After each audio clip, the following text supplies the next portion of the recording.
नमस्कार दोस्तों, स्काईमेट वेदर में आप सभी का बहुत बहुत स्वागत है। मेरा नाम महेश पलावत है। आज 13 जनवरी हो गई है और हम देखेंगे कि अब किस तरह का वेदर है। अब देखिए, उत्तरी हवाएं लगातार उत्तरी, यहाँ पर जो बारिश हुई थी, स्नोफॉल हुआ था खास करके उत्तरी पाकिस्तान में, लद्दाख में, जम्मू कश्मीर, हिमाचल प्रदेश के कुछ इलाकों में, यहाँ से जो बर्फीली हवाएं आ रही है वो लगातार टेम्परेचर गिरा रही है। और कल आपने देखा होगा कि 1 और 2 डिग्री के बीच में कई इलाकों में टेम्परेचर बने हुए थे, गंगानगर में, अमृतसर में और चूरू, पिलानी, सीकर, फतेहपुर, ये सारे इलाके मतलब बहुत ज्यादा ठंडे थे, पाला जम रहा था। तो इस तरह का वेदर बना हुआ था और जो कोहरे की इंटेंसिटी कम हो गई है, जिससे क्या हो रहा है कि दिन में अब थोड़ा सा धूप निकलने लगी है और दिन थोड़ा सा कंफर्टेबल होने की संभावना अब दिखाई दे रही है।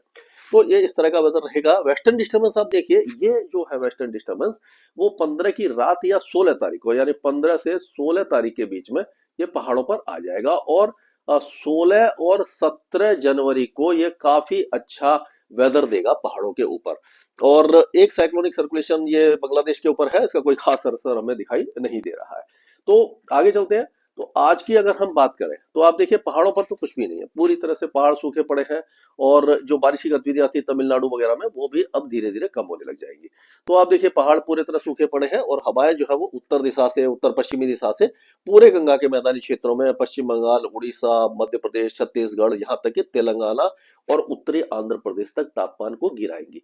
यानी अब क्या होगा कि जो टेम्परेचर आपने देखा था 1, 2, 3 डिग्री के आसपास पंजाब, हरियाणा, राजस्थान, दिल्ली, उत्तर प्रदेश में दिखाई दे रहे थे, वो अब उतने ज्यादा तो नहीं गिरेंगे, लेकिन हाँ, कड़ाके की सर्दी अब पूर्वी उत्तर प्रदेश, बिहार, झारखंड, पश्चिम बंगाल, उड़ीसा, छत्तीसगढ़, मध्य प्रदेश, तेलंगाना और उत्तरी आंध्र प्रदेश तक ये जो हवा है इनका असर आपको दिखाई देगा।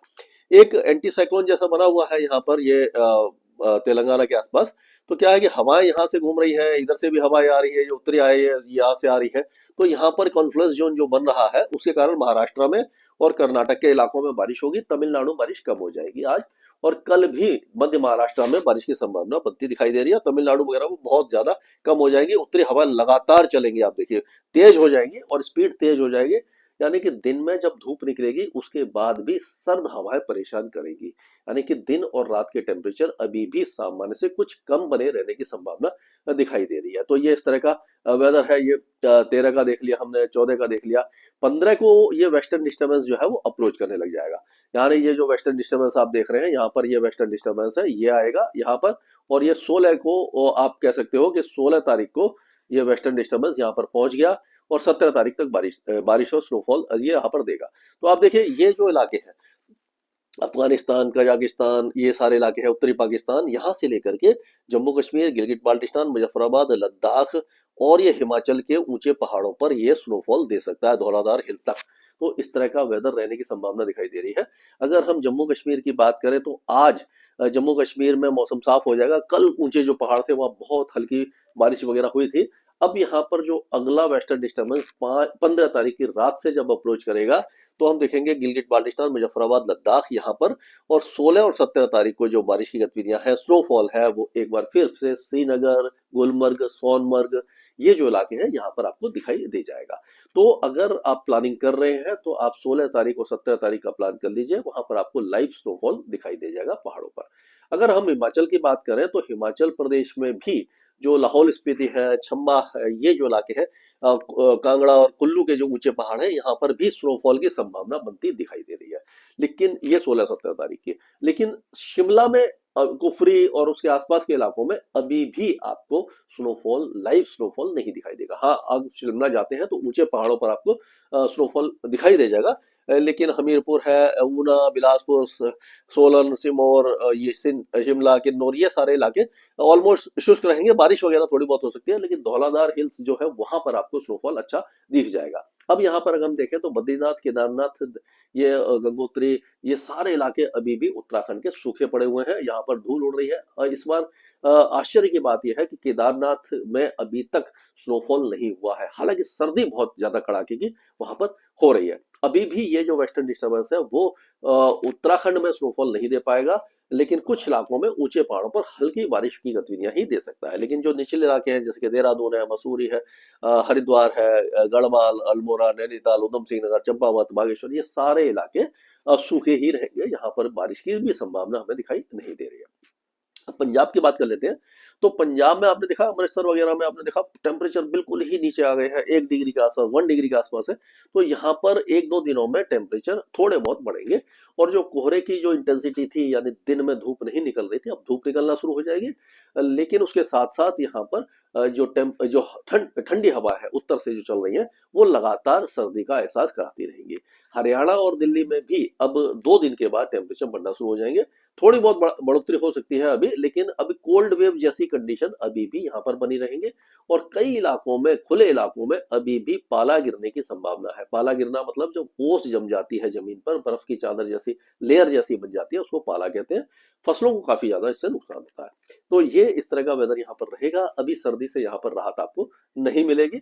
2-3 दिन के बाद टेम्परेचर थोड़ा सा बढ़ने लग जाएंगे। उत्तर प्रदेश की बात करें तो उत्तर प्रदेश में जो घना कोहरा था, वो अब उससे निजात मिल चुकी है आपको। आपने सहारनपुर, शामली, मुजफ्फरनगर, बागपत, मेरठ, हाथरस, आगरा, अलीगढ़, बुलंदशहर, मथुरा, फैजाबाद, आगरा, इटावा, मैनपुरी, कानपुर, जालौन, हमीरपुर, झांसी, महोबा, बांदा, चित्रकूट, ये सारे इलाकों में टेम्परेचर अब थोड़े और गिरेंगे। गोंडा, अवस्थी, प्रयागराज, वाराणसी, भदोही, जौनपुर, आजमगढ़, ये सारे इलाकों में हल्के हल्के टेम्परेचर, मिनिमम टेम्परेचर और गिरेंगे। लेकिन दिन में आपको टेम्परेचर बढ़ते हुए दिखेंगे, यानी दिन अब कंफर्टेबल होने वाला है। बिहार में भी अब जो मिनिमम टेम्परेचर है उसमें गिरावट होगी। फॉग माफ कीजिएगा, जो कोहरा था, घना कोहरा था, पूरे दिन छा रहा था, वो काफी कम हो जाएगा। धूप निकलेगी, लेकिन सर्द हवाएं यहाँ पर भी आपको परेशान करेगी। झारखंड में भी टेम्परेचर, अभी मिनिमम टेम्परेचर, रात के तापमान कुछ और गिर सकते हैं। गढ़वा, पलामू, लातेहार, लोहारडगा, और ये आपका जो रांची, खूंटी, बोकारो, धनबाद, जनपारा, ये गोंडा, पाकुड़, सभी जगह पर टेम्परेचर गिरेंगे। और उसी तरह से पश्चिम बंगाल में जो कोहरे की जो चादर छाई हुई थी, वो हट जाएगी। और यहाँ पर भी मौसम अभी फिलहाल सूखा रहेगा। उत्तर पूर्वी राज्यों में हालांकि एक साइक्लोनिक सर्कुलेशन बांग्लादेश और उसके आसपास के इलाकों में बना हुआ है, लेकिन ये सूखा साइक्लोनिक सर्कुलेशन है। यहाँ पर भी आपको कोई भी मौसमी गतिविधि दिखाई नहीं देगी। धुंध और कुहासा छा सकता है। कड़ाके की सर्दी आप परेशान करती रहेगी। उत्तरी हवाएं अभी भी राजस्थान में चलती रहेंगी, लेकिन राजस्थान में अच्छी बात यह है कि दिन में अब धूप निकलेगी, जो दिन थोड़ा सा कंफर्टेबल हो जाएगा। लेकिन जो सर्द हवाएं हैं वो बहुत ज्यादा तेज चलेंगी और परेशान करेंगी। तो मिनिमम टेम्परेचर अभी भी 5 डिग्री के नीचे आपके गंगानगर, हनुमानगढ़, बीकानेर, जैसलमेर, नागौर, चूरू, झुंझुनू, सीकर, अलवर, ये जो इलाके, यहाँ पर आपको 5 डिग्री के नीचे ही टेम्परेचर मिलेंगे। जैसे जैसे आप दक्षिण में जाएंगे, थोड़ा सा टेम्परेचर बढ़ते हुए दिखाई देंगे। मध्य प्रदेश की बात करें तो मध्य प्रदेश में कोई भी मौसमी गतिविधि आपको दिखाई नहीं देने वाली है। दिन में तेज धूप निकलेगी, रात के तापमान में थोड़ी सी गिरावट होगी।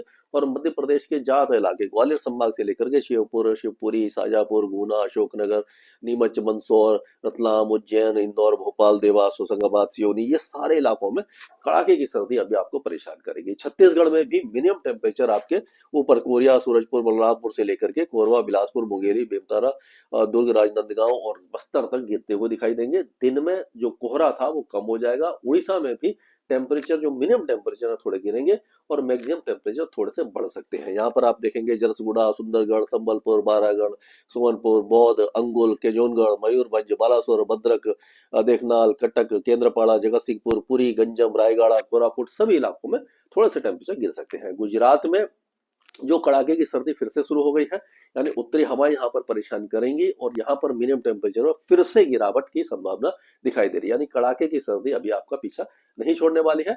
महाराष्ट्र में थोड़ा सा चेंजेस दिखाई दे रहे हैं। और ये आपका संभाजी नगर, अहमद, ये अपना अहिल्याबाई नगर, बीड, जलना, पुणे, रायगढ़, सांगली, सतारा, कोल्हापुर, सिंधुदुर्ग, रत्नागिरी, यहाँ पर हल्की फुल्की बारिश की गतिविधियां आज और कल दिखाई दे सकती है। बहुत हल्की बारिश, कहीं कहीं पर बूंदाबांदी और बादल छाएंगे। ये कंट्रोल जोन बन रही है, उसके कारण ये वेदर एक्टिविटी यहाँ पर आपको दिखाई दे जाएगी। तेलंगाना में उत्तरी हवाएं चलेंगी। हालांकि मौसम साफ रहेगा, लेकिन टेम्परेचर गिरेंगे, सर्द हवाएं आएंगी। आंध्र प्रदेश के उत्तरी इलाकों में श्रीकाकुलम, विजयनगरम, विशाखापट्टनम, यहाँ पर ये नॉर्थ ईस्टर्ली जो विंड आएंगे, वो थोड़ा सा टेम्परेचर गिराएंगे, यानी सर्दी का एहसास यहाँ पर हो जाएगा। और जो रायलसीमा है वो सूखा रहेगा। अब कर्नाटक की बात कर लेते हैं, तो इंटीरियर कर्नाटका में बीजापुर, गुलबर्गा, बगलकोट, बेलगावी, धारवाड़, गटक, कोपल, उत्तर कन्नड़ा और ये दक्षिणी इलाकों में बहुत हल्की बौछारें आज हल्की फुल्की कहीं कहीं में दिखाई देगी। कल से मौसम साफ होने लग जाएगा। कोस्टल एरियाज में बादल छाए रहेंगे। केरल में बहुत हल्की कहीं कहीं पर बूंदाबांदी हो सकती है, और तमिलनाडु में जो बारिश हो रही थी वो अब धीरे धीरे काफी कम हो जाएगी। अब जो बारिश है वो आपकी कन्याकुमारी, तिरुनेलवेली, तुदुकोट्टई, विरुधुनगर, थेनी, मदुरई, शिवगंगा, रामनाथपुरम, पुडुकोट्टई, दिंडीगुल यहीं पर सीमित रह जाएगी, और इंटेंसिटी काफी ज्यादा कम हो जाएगी। अंडमान और निकोबार द्वीप समूह शुष्क रहेगा, लेकिन लक्षद्वीप में बहुत हल्की बारिश की संभावना बनती हुई दिखाई दे रही है। तो हम कह सकते हैं कि अब पहाड़ों पर एक बार फिर से स्नोफॉल होगा, अच्छा स्नोफॉल होगा। उत्तर भारत में लगातार अभी टेम्परेचर गिर रहे हैं, अभी क्या है, ठंड अगले 2-3 दिनों तक काफी ज्यादा रहेगी, उसके बाद धीरे धीरे टेम्परेचर थोड़े से बढ़ेंगे और ठंड से कुछ राहत आपको मिल सकती है। स्काईमेट वेदर में अभी के लिए इतना ही।